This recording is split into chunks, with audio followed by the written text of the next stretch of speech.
বোর্ডে কতগুলো অঙ্ক লেখা আছে, এটা হচ্ছে ধারার অঙ্ক এবং ফিবোনাক্কি ধারা। ফিবোনাক্কি ধারাটা কি, যে ধারায় প্রথম দুটো পদ যোগ করলে পরের পদটা পাওয়া যায় সেটাকে বলা হচ্ছে ফিবোনাক্কি ধারা।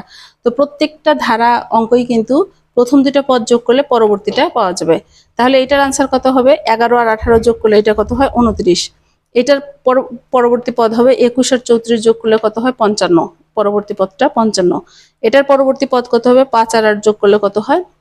13। পরবর্তী পদটা হবে 13। এভাবে কিন্তু প্রত্যেকটা পদে, যেমন 1 2 যোগ করলে 3, 2 3 যোগ করলে 5, 5 8 যোগ করলে 13, 1 3 যোগ করলে 4, 3 4 যোগ করলে 7, 4 আর 7 যোগ করলে 11।